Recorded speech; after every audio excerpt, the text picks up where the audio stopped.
Hello बच्चों, क्या हाल है? तबीयत पानी मस्त है ना एकदम? हंसता खेलता रहा करो। बाकी बच्चे जो आपने वीडियो देख लिया करो मेल्डा। ठीक है।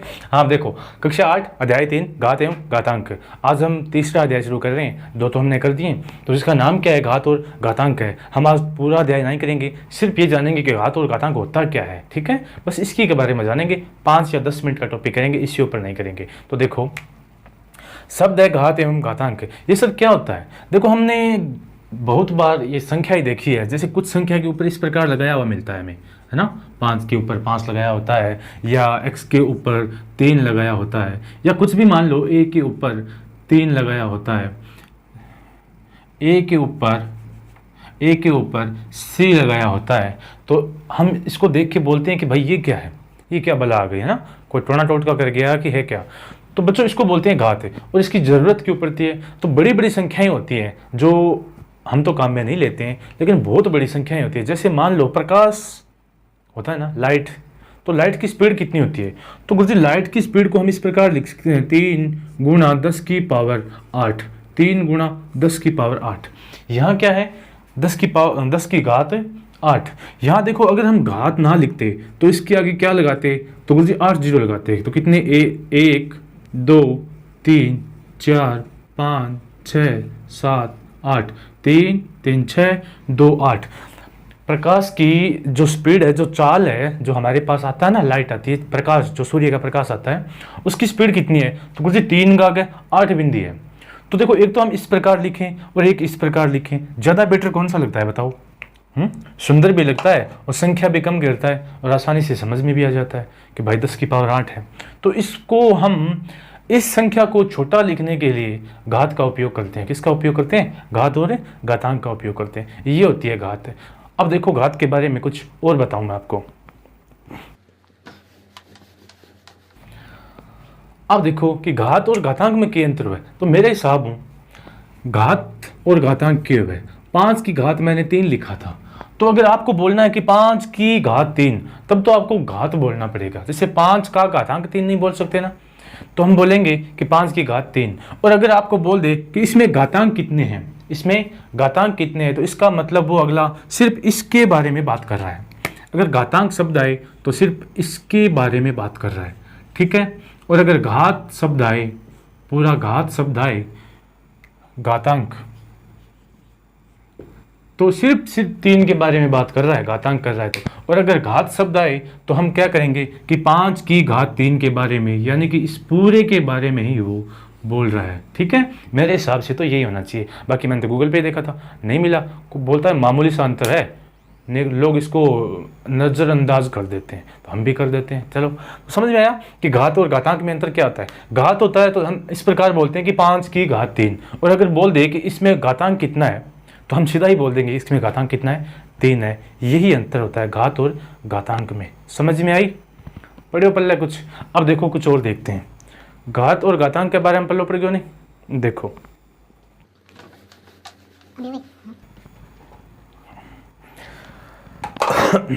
अब देखो प्रसार क्या होता है। घात का प्रसार,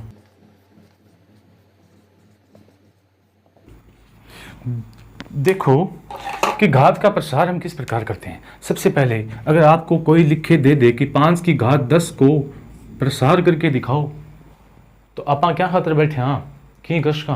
तो देखो, 5 की घात 10 का मतलब क्या हुआ कि बच्चों 5 को 10 बार लिखना है। कितने बार लिखना है? 10 बार। और 10 बार होते ही ये क्या हो जाएगा? प्रसार हो जाएगा। तो कितने आ गए? 5।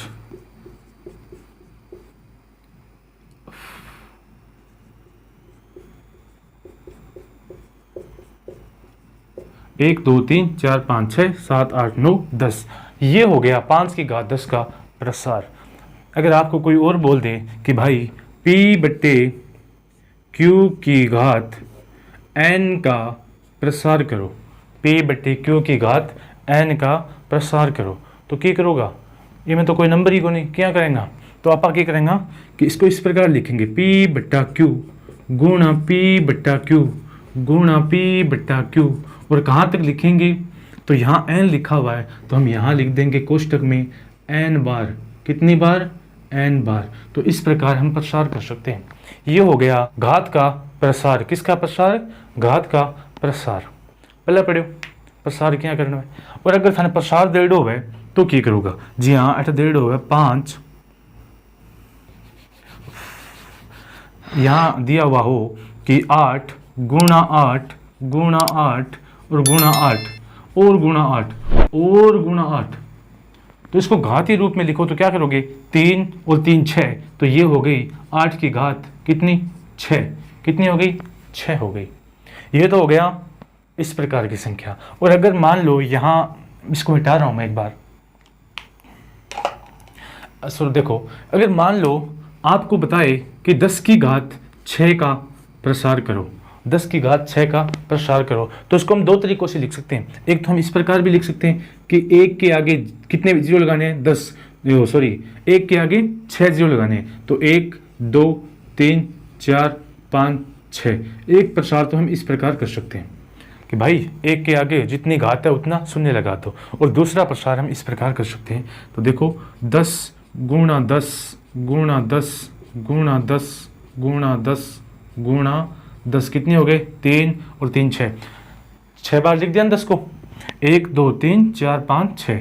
अब देखो एक जीरो कितने? 1 2 3 4 5 6, तो 1 2 3 4 5 6। इस प्रकार हम 10 का प्रसार कर सकते हैं। देखो 10 के अलावा तो हमें प्रसार इस प्रकार ही करना पड़ेगा, बाकी तो इसको गुणा करना पड़ेगा। और अगर 10 का पूछे तो हम डायरेक्ट कर सकते हैं कि 1 के आगे जितना ऊपर घात हो उतना शून्य लगा दो। पल्ला पढ़ो और देखो,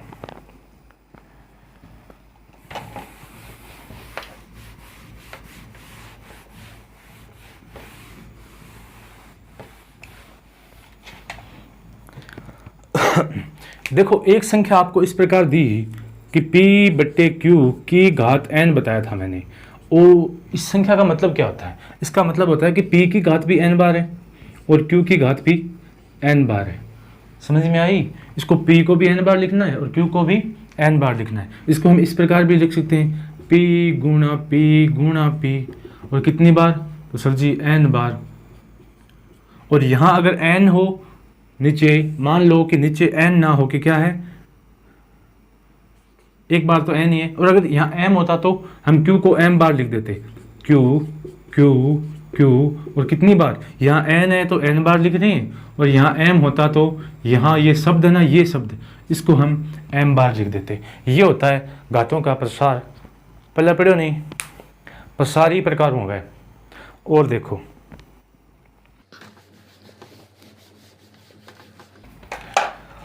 अब देखो कि थे को का गुरुजी एक घात के बारे में क्यों और बताओ। तो सुनो, मानो कि एक ये संख्या है और इसकी घात है p।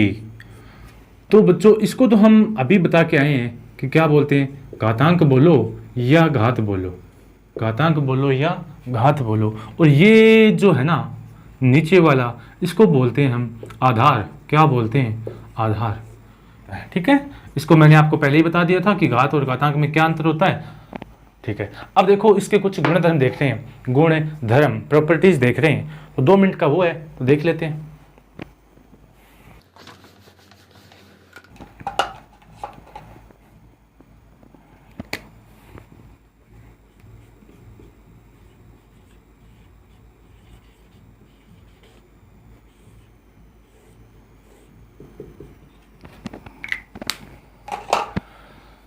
तो देखो गुणधर्म क्यों है। सबसे पहले गुणधर्म क्यों है?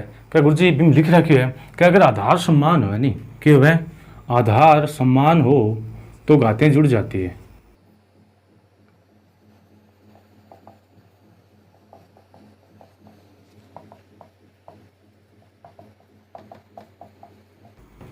आधार समान हो तो घातें जुड़ जाती है। क्या अंक जुड़ जा? कोई पेड़ पौधे का जुड़े है या कोई और क्या अंक जुड़े हैं? बताओ नहीं। देखो जैसे इससे पहले मैं एक आपको और बात बता देता हूँ कि अगर a की घात माइनस की हो, माइनस की m हो, और इसको हम अगर प्लस करना है तो हम क्या करेंगे, इसको 1 के बट्टा में लिख देंगे। क्या लिख देंगे? 1 के बट्टा में। और बट्टा में लिखते ही ये घात क्या हो जाएगी? प्लस की हो जाएगी। मतलब ऊपर की घात अगर नीचे ले जाएं हम बट्टा में तो वो किसकी हो जाएगी? चिन्ह बदल जाएगा, प्लस की होगी तो माइनस की हो जाएगी और माइनस की होगी तो प्लस की हो जाएगी। पहला पढ़ो, अगर अपन ये संख्या अपन ये प्रकार में दे रही होती कि a की घात माइनस m, तो ये दे रखी तो अपन नीचे ले गया और प्लस की होगी। लेकिन अगर ये भी प्लस की होती और अपन एक का बट्टा में लिखता तो ये a की घात माइनस की m हो जाती, a की घात माइनस m हो जाती। ठीक है, अब देखो इस गुणधर्म के बारे में। ये कह रहा है आधार अगर समान हो तो घातें जुड़ जाती है। किस प्रकार जुड़ती है देखो, जैसे मान लो एक संख्या है a एक संख्या है जिसकी घात है m, और नीचे बट्टा में a एक संख्या है जिसकी घात है n। क्या है? n। तो हम क्या करेंगे, सबसे पहले कि a की घात m को तो यहीं रख देंगे। ठीक है, इसको ऊपर लाएंगे तो गुणा में तो रहनी है, ये घात क्या हो जाएगी, प्लस की है तो ये माइनस की हो जाएगी। तो हम इसको a की घात माइनस का n लिख देंगे। क्या लिख देंगे? कोई भी घात को अगर आप ऊपर लाना चाहते हो ना इस प्रकार की हो तो गुणा लगा के प्लस वाली को माइनस कर देना, माइनस वाली को प्लस कर देना। अब देखो इसमें लिखा है कि आधार समान हो तो घातें जुड़ जाती है। तो देखो इन दोनों का आधार, इसका भी a है इसका भी a है, आधार समान है तो इन घातें क्या हो जाएगी, जुड़ जाएगी। तो इसका तो m आ जाएगा और ये माइनस का है तो माइनस, आगे क्या आ गया, n आ गया। ये घातें जुड़ गई। पढ़े पल्ला, समझ में आई? देखो और देखो यहाँ, देखो यहाँ अब इसको उदाहरण के रूप में बता रहा हूँ। जैसे 2 की घात है 4 और नीचे है 2 की घात 3, कितनी है, 3। तो इसको हम दो तरीके से कर सकते हैं। एक तो इस तरीके से, इस गुणधर्म की बदौलत, इस गुणधर्म के पालन से करेंगे, या फिर हम अपने तरीके से करेंगे। तो पहले देखते हैं गुणधर्म से। तो 2 की घात 4 है तो 2 की घात 4 रख दी, गुणा ये 2 की घात 3 है लेकिन ये ऊपर गई तो किसकी हो गई, सर जी माइनस की हो गई। ठीक है, अब आगे देखो 2 की घात 4 माइनस 3 तो बराबर कितना आया, 2 की घात 1, और 2 की घात 1 को मान कितना हुआ है, 2 ही हुआ है ना। तो इस संख्या ना आप अपने तरीका देखा, ये लिख रहा है कि अगर 2 की घात 4 बट्टा 2 की घात 3, तो आप इन 4 ने लिखा वो आप लिख दियो 2 की घात 4 ने, और बट्टा नीचे लिख दियो 2 की घात 3 ने। कितना ने, 3 ने। कितनी बार, 3 बार, इन 4 बार। अब देखो आपने तो भाग देना को एक ही तरीका है, काटा पिटिया है नहीं, लो छुरी काट डालो। देखो 2 एकम 2, ये भी 2 एकम 2, ये 2 एकम 2, ये 2 एकम 2, और ये 2 एकम 2, ये 2 एकम 2। ऊपर कितने बचे हैं बताओ, 2, 1 एकम 1, उसको 1 से गुणा किया 1, 1 को 2 से गुणा किया 2, ऊपर 2 बचे हैं, नीचे 1 गुणा 1, उसको 1 से गुणा किया 1, और 2 में 1 का भाग 2 बार जाता है। दोनों का उत्तर समान ही आ रहा है ना, इसका भी 2 आ रहा है उसका भी 2 आ रहा है। यही गुणधर्म है कि किसी भी अगर घातें होती है ना जिसका आधार समान हो वो घातें जुड़ जाती है। प्लस वाला हो तो भी चलेगा, अगर यहाँ माइनस का होता तो ये ऊपर जाके प्लस का हो जाता और m प्लस n हो जाती, m प्लस n हो जाती। पहले देखो, अब आगे एक और देख लो।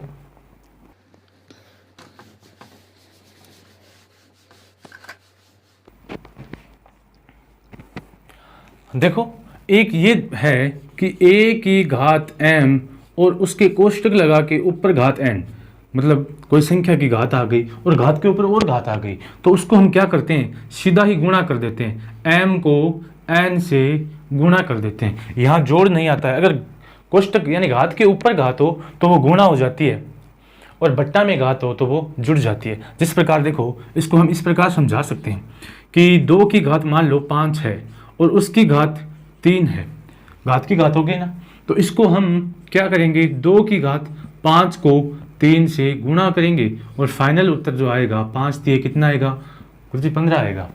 ठीक है, ये तो हो गया घात की घात हो तो घात की घात क्या हो जाती है, घात की घात गुणा हो जाती है। और यही अगर हम अभी आपको बताया था कि 1 की घात m बट्टे 1 की घात n इस प्रकार हो तो वो क्या हो जाएगी, 1 की घात m, ये ऊपर जाके माइनस की होगी तो ये हो जाएगी माइनस n। इसको हम किस प्रकार लिखेंगे बताओ, जैसे मान लो 3 की घात 4 बट्टे 3 की घात 2, तो हम इसको लिख देंगे 3 की घात 4 माइनस 2, तो बराबर आ जाएगा 3 की घात 2, 3 की घात 2। देखो घात लिखते समय आपने कुछ नोटिस किया है क्या, दो घात लिखते समय हम आधार को बड़ा लिखते हैं, आधार को क्या लिखते हैं, बड़ा लिखते हैं, और घात को ऊपर छोटा सा कोने में लिखते हैं। किस में लिखते हैं, कोने में। ऐसा ना हो कि आधार भी इतना बड़ा हो और घात भी यहाँ लिख दी, तो ये घात नहीं मान्य होगी। घात कोने में राइट हैंड की तरफ थोड़ा सा ऊपर लिखा जाएगा, उसको घात कहते हैं। ठीक है, देखो कुछ और देखते हैं।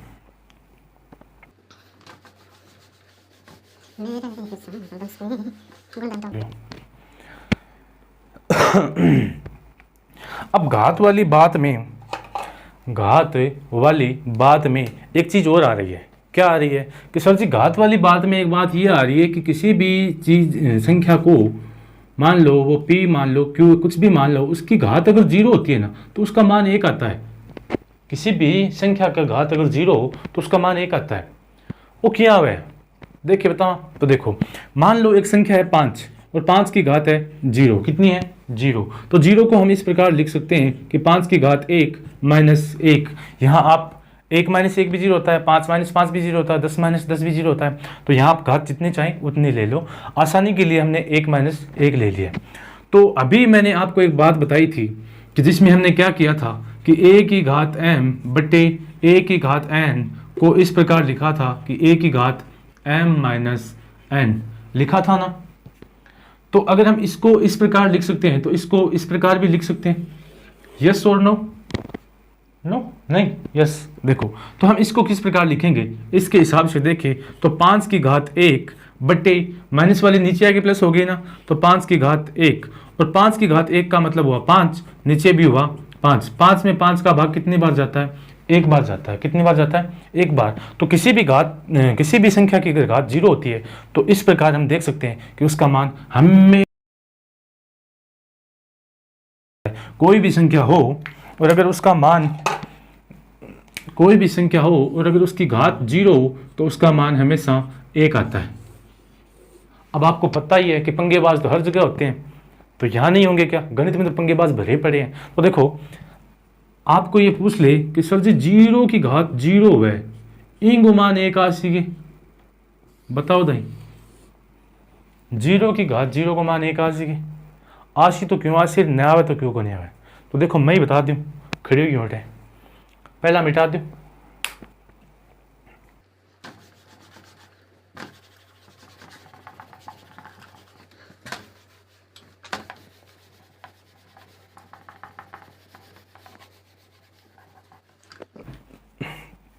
हमको क्या देखना है कि 0 की घात अगर 0 हो तो उसका मान कितना आएगा, 1 आएगा या नहीं आएगा। तो देखो सबसे पहले हम लिख देते हैं 0 को 1 माइनस 1 लिख दिया। पिछले वाले को इसी प्रकार लिखा था और इसको भी इस प्रकार लिख दिया। अब हम इसको लिख दिया 0 बटे 0, ये माइनस वाली नीचे आ गई तो 0 बटा 0 हो गया। या आप चाहो तो इसको इस प्रकार भी लिख सकते हो कि 0 की घात 1 गुणा 0 की घात माइनस 1। ठीक है, अब क्या करेंगे कि 0 की घात 1 तो पड़ी है, ये माइनस है, नीचे आके किसकी हो गई, प्लस की हो गई। और 0 की घात 1 को हम 0 ही लिखते हैं और इसको भी 0 ही लिखते हैं। अब ये बताओ ये जो नंबर आया है ये क्या है। तो सर जी 0 से 0 कट जाता है, लेकिन बेटा 0 से 0 नहीं कटता है। इसका एक कारण होता है। क्या कारण होता है कि जैसे ऊपर 5 हो और नीचे भी 5 हो तो हम 5 का पहाड़ा बोलते हैं कि 5 एकम 5, एक बार गया तो इसका हम उत्तर लिख देते हैं 1। क्या लिख देते हैं, 1। लेकिन 0 का पहाड़ा बोलो आप, 0 एकम 0, 0 दुए 0, 0 तिये 0, 0 चौके 0। तो मतलब 0 का पहाड़ा कितनी बार ही बोलो, इसका नाम तो 0 तो आना ही आना है, पर कितनी ही बार बोलो, मतलब इसकी कोई परिभाषा नहीं है। ऐसा नहीं है कि 0 को हमने 5 बार बोला तो ही 0 आया, 10 बार बोलने भी आता है, 15 बार बोलने भी आता है, 20 बार बोलने भी आता है। तो कुल मिला के इसका जो मान होता है वो क्या होता है, अपरिभाषित होता है। क्या होता है, अपरिभाषित। मतलब इसको हम किसी भी तरीके से परिभाषित नहीं कर सकते हैं कि इसका मान कितना आएगा। आप जितना मन में सोचोगे उतना ही इसका मान होएगा। आप बोल दो कि सर 0 को 15 बार गुणा करने में 0 आता है, 20 बार करने पे भी 0 आता है, 50 बार करने भी 0 आता है, तो इसका कोई फाइनल मान नहीं है। इसको इसलिए हम इसको अपरिभाषित रखते हैं। क्या रखते हैं, अपरिभाषित रखते हैं। पहले पढ़ो किताब रो, घनी देर होगी।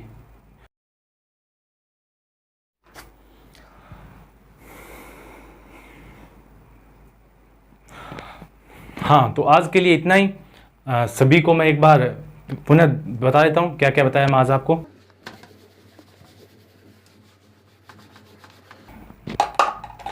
तो सबसे पहले मैंने घात और घातांक के बारे में बताया कि अगर 5 को हम